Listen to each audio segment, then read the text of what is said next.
اور دوسری آیت نمبر 9 میں فرماتا ہے کہ یہ تینوں آ کر کے علی اور فاطمہ یعنی میرے کھلانے کا شکریہ ادا کرنے والوں نہیں، انما نطعمکم لوجہ اللہ، ہم تو تجھے کھلائے ہیں یہ صرف اللہ کی رضا کے لیے ہے، لا نريد منکم جزاء ولا شکورا، نہ تم سے بدلہ کے لیے اور نہ شکریہ کی امید کے لیے کھلائے۔ یہ علی بولنے والے تھے، لیکن اس بولی کو اللہ نے اپنی طرف کنورٹ کر کے قرآن میں جگہ دے دی۔ لا نريد منکم جزاء ولا شکورا۔ اب اس کے بعد پوری تعریفات ہے، بس میں یہ بتانے جا رہا ہوں کہ کربلا کے واقعے کے بعد کچھ جو ہے حسین کی محبت میں لوگوں کے اندر کمی آئی ہے۔ خالق تو دن بدن محبت کر ہی رہا ہے، کیونکہ خالق میں نہ پاسٹ ہے، نہ پریزنٹ ہے، نہ فیوچر ہے، وہ تو کنٹینیو ہے، وہ تو قدیم ہے، ازلی ہے، وہ ہمیشہ سے ہے، وہ ہمیشہ رہے گا، نہ پاسٹ ہے اس کے محتاج، نہ پریزنٹ ہے، نہ فیوچر ہے۔ خالق محبت فرماتا ہے۔ یہ کربلا کے واقعے کے بعد آج جب نیٹ کی دنیا کو آپ دیکھیں گے تو یزیدیوں کی تحقیق چل رہی ہے، یزید کی تحقیق چل رہی ہے۔ کس کے ذریعے سے؟ ابن حجر اسقلانی نے کہا، ابن حجر حیثمی نے کہا ہے، فلاں فلاں مولوی نے کہا ہے، ابن تیمیہ ابن کثیر نے کہا ہے۔ میں بس محبت کی دنیا میں سجا کر ایک جملہ کہوں گا، کربلا کے واقعے کے بعد، کربلا کا واقعہ 59 ایئرس کے وقت ہوا ہے، یعنی 60 سال کے بعد کربلا کا واقعہ ہوا ہے، اور حسین کی عظمت 60 سال پہلے ہی رب نے قرآن میں ذکر کر دیا۔ حسین کا مقام قرآن میں مذکور ہے، کربلا کا واقعہ حسین کا محتاج نہیں ہے، کربلا کا واقعہ حسین کا محتاج ہے، حسین کربلا کے واقعہ کے محتاج نہیں ہے۔ کربلا خوش ہے اپنی قسمت پر، ورنہ مدینہ کے کتنے پھول بکھرے ہوئے ہیں، کتنے پھول بکھرے ہوئے ہیں، کربلا تیری قسمت پہ لاگو سکتا۔ نواسے رسول کا اگر حسین خون گر رہا ہے تو مدینہ میں نہیں، کربلا میں، کتنی قسمت ہے۔ تو 60 سال کے بعد کے واقعے کے بعد تھوڑی سی چنگیزیت، ہلاکویت، یزیدیت، ان چیزوں نے تھوڑی سی حسین کی محبت کی اسپرٹ کو کم کر دی ہے۔ آج ضرورت ہے اسی اسپرٹ کو بڑھانے کی۔ اگر یہ اسپرٹ بڑھ گئی تو آپ ہاتھ نہیں اٹھائیں گے اور دعا قبول ہو جائے گی۔ آج آپ ہاتھ بھی اٹھا رہے ہیں، قبول نہیں ہو رہی، اور کل ہاتھ نہیں اٹھانے تھے، منشا خدا جان جاتا تھا کہ یہ کون ہے، کیا لے کر آیا۔ روایت میں بتاؤں، بڑی اچھی روایت، درود شریف پڑھیے، اللہم صلی علی محمد وعلی آل محمد وبارک وسلم۔ ایک بات تو سمجھ گئے ہوں گے آپ، وہ روایت نہیں بتا رہا، ایک بات سمجھ گئے ہوں گے کہ آپ سب جو بیٹھے ہیں، یہ بیٹھنا قرآن کا ذکر ہے، قرآن کی تلاوت ہے۔ علی، حسن، فاطمہ، فضا، یہ سب کا ذکر میں نے ابھی قرآن کے کریمہ سے آپ کو بتایا۔ اس کا مطلب قرآن پاک کا ذکر سن رہے ہیں آپ، اللہ کے کلام کا ذکر سن رہے ہیں آپ، کسی پرسنل لائف والوں کا ذکر نہیں سن رہے ہیں آپ کہ کہاں ہے قرآن میں، کہاں ہے، اس میں آپ کو دیکھنا ہوگا، آپ کو تحقیق سننی ہوگی۔ نیٹ کی دنیا، سوشل دنیا، یہ سب میں جا کر کے آپ توحید سنت نہیں سیکھیے، آپ ایک مطلب ماہر حاذق عالم کے پاس آپ رجوع ہوئیے۔ الحمدللہ نبی فرماتے ہیں علم کا میں شہر ہوں، علی اس کے دروازے ہیں۔ علم کی بات ہے، میں شہر ہوں نہیں کہا، دولت کا شہر ہوں نہیں کہا، علم کا شہر ہوں، مطلب علم اور تحقیق امپورٹنٹ چیز ہے۔ اور نبی فرماتے ہیں میں نے اپنی یہ علم کی وراثت جو ہے علماء کو دی۔ نبی فرماتے ہیں 4 عبداللہ سے قرآن سیکھو، عبداللہ ابن عباس، عبداللہ ابن عمر، عبداللہ ابن مسعود اور عبداللہ ابن عامر، ان سے قرآن سیکھو۔ دیکھیں تو مطلب سیکھنے اور سکھانے کا جو پہلو ہے، آپ کہیں بھی چلے جاتے ہیں جہاں ہم بہت جان گئے اور قرآن میں نہیں کہتے، حدیث میں نہیں کہتے، یہ کہتے پتے والی دنیا جو ہے غلط بات ہے۔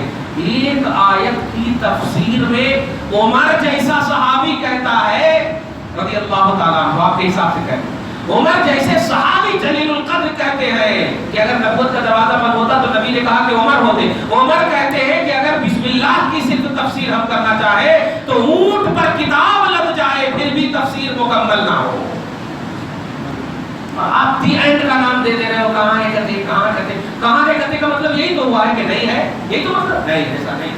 قرآن میں عظمت کو تلاشیے، ابھی میں نے بتایا سورہ کہف میں دیکھیے آپ جا کر سورہ کہف میں ہے کھلاتے ہیں اللہ کی محبت پر مسکین کو، یتیم کو، اسیر کو. تو اب ایک لاجکلی طور پر، سینس اور دماغ کے طور پر یہ بات تو آپ کے دماغ میں آنی چاہیے نا کہ کون کھلاتے ہیں.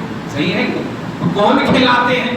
یہاں پر یطعم اللہ تو نہیں ہے کہ اللہ کھلاتا ہے، یطعمون پلورل کا صیغہ ہے، کھلاتے ہیں. یہ کون کون کھلانے والے ہیں؟ تلاشیں گے تو علی اور فاطمہ اور فضہ نظر. دیکھا اللہ کی محبت پر کھلاتے ہیں. تو یہ تلاشنی ہوگی اہل محبت، اہل بیت کا مقام کیا ہے.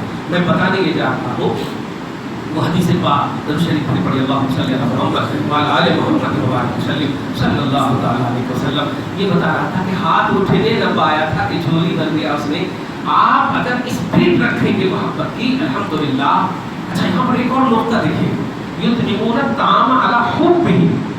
یہ لوگ اللہ کی محبت پر کھلاتے ہیں. اطاعت پر جملہ نہیں، محبت پر ہے. حب محبت کو بولتے ہیں. کتنا امپورٹنٹ پہلو ہے حسنین اور کریمین کے معاملے میں محبت کا. محبت کا امپورٹنٹ پہلو ہے. یہ نہیں فرمایا یطعمون الطعام علی عملہ، اپنے عمل کی بنیاد پر، اطاعت کی بنیاد پر، نماز اور حج اور روزے کی بنیاد پر نہیں، خدا کی محبت کی بنیاد پر کھلاتے ہیں. محبت کا جملہ ہے. کانسیپٹ سمجھے آپ؟ محبت پر کھلاتے ہیں. آج آپ جو کھلا رہے ہیں، پلا رہے ہیں، جو سبیلے لگا رہے ہیں، یہ کیا ہے؟ نماز کی بنیاد پر کھلا رہے ہیں؟ نہیں، حسین کی محبت کی بنیاد پر، کربلا کے شہیدوں کی محبت کی بنیاد پر کھلا رہے ہیں. اور پیغام دینا چاہتے ہیں اے یزیدیو، ہم یزیدی نہیں ہیں، ہم حسینی ہیں. ہم کھانا پینا بند کرنے والی قوم نہیں ہے. ہمارے پاس تو نہیں بھی ہوگا تو ہم کوشش کر کے پلانے والی قوم ہے، کھلانے والی قوم. ہم بند کرنے والی قوم نہیں ہے. اہل بیت کی محبت کے لیے ہم تن من دھن دینے والی قوم ہے. صحیح ہے، اس لیے آپ کھلا رہے ہیں. خیر حدیث سنیے، جامع ترمذی کی حدیث ہے. حضرت حذیفہ عالم البابی ہے، بڑی عمدہ حدیث ہے. اور وہ نقطہ وہ یہ ہے کہ آپ کے اندر اسپرٹ ہو تو آپ ہاتھ نہیں بھی اٹھائیں گے تو دعا قبول ہو جائے گی. منشا خدا بھی جان جائے گا، مصطفیٰ بھی جان جائے گا، مصطفیٰ بھی جان جائے گا. توجہ دیجیے، لا الہ الا اللہ محمد رسول اللہ. ایمان آپ کا دونوں کے لیے. توجہ دیجیے، درس ہے. فرماتے ہیں حضرت حذیفہ عصر کی نماز کے وقت جو ہے تیار ہو رہے تھے تو ان کی والدہ معظمہ کہتی ہیں بیٹا کہاں جا رہے ہو؟ تو صحابی رسول کہتے ہیں نبی کے پیچھے نماز پڑھنے جا رہا ہوں. تو ماں کہتی ہے جاؤ بیٹا نبی سے ملاقات کر کے میری مغفرت کی دعا کروانا، میرے لیے بھی دعا کرنا. ماں اپنے بیٹے کو کہتے ہیں، جس ماں نے خود سنا ہے کہ ماں کا کیا مقام ہے کہ وہ دعا کرے تو قبول ہوتی ہے. لیکن صحابیہ جو ہوتی ہے نا وہ گڈ لک چانس کو تلاشتی ہے. کیا مقصد ہے ابھی دیکھیے. کہا جاؤ مصطفیٰ سے کہنا میرے لیے دعا کرنا. چنانچہ جب یہ مغرب کی نماز مکمل ہو گئی یا عصر کی نماز پڑھ لی، ہاں مغرب کی نماز جب پڑھ لیے، توجہ دیجیے، تو بیٹھے رہے. مغرب کی نماز پڑھتے تھے. آج کل ہم لوگ بھی اگر کوئی کام نہیں رہتا تو بیٹھ کر وظیفہ کرتے ہیں، تو ایسے ہی ان کو بھی کوئی کام نہیں، بیٹھے رہے. اور ماں کی وصیت یاد تھی کہ کہنا ہے، اور نبی نماز پڑھ کے چلے گئے. اب ہم کیا کریں؟ جا کر زور سے اگر بولے تو ڈسٹرب ہوتا، اس لیے انتظار کرنے لگے کہ اب مصطفیٰ جا کے رحمت آئیں گے، پوچھیں گے تو بول دوں گا. ایسا بیٹھے بیٹھے بیٹھے پھر میں نہیں ٹوکا. اب عشاء کی نماز کا وقت ہو گیا. عشاء کی نماز مکمل کرنے کے بعد اس وقت بھی نبی نے نہیں ٹوکا ان کو. اور ادب اتنا رکاوٹ بن رہا ہے، ادب و احترام ایسا حاوی ہے کہ نہیں مصطفیٰ کو ڈسٹرب نہیں کرنا چاہیے. مصطفیٰ پوچھیں گے، ضرور پوچھیں گے. یہ عقیدہ ہے، یہ عقیدہ ہے، ضرور پوچھیں گے. حضرت حذیفہ کہتے ہیں کہ نبی عشاء کی نماز بھی پڑھ کر کے جب گھر میں جانے لگے اب تو میں سوچنے لگا ماں کو کیا جواب دوں گا. اب تو بول ہی نہیں پایا، موقع ہی نہیں ملا. یہاں تک کہ پیچھے پیچھے حضرت حذیفہ ہے اور مصطفیٰ آگے آگے چل رہے ہیں. یہ ترمذی کی ایک عین روایت بول رہا ہوں، بڑا مزہ آئے گا آپ کو سننے. جیسے جیسے جا رہے ہیں، اب اس سے پہلے کہ ایک قدم ہے حجرے مطلب اپنے حجرے میں رکھنے کے لیے، ایک قدم ہے بس حجرے میں رکھنے کے لیے، کہ اچانک کیا کہنا، آزمائش بھی دیکھیں کتنا کرتے ہیں. خدا رسول کس طرح سے آزماتا ہے مخلوق کو اور امتی کو. توجہ دیں، جیسے ہی رکھنے والے تھے کہ مصطفیٰ آواز دیتے ہیں حذیفہ. حالانکہ کوئی بات نہیں ہوئی ہے،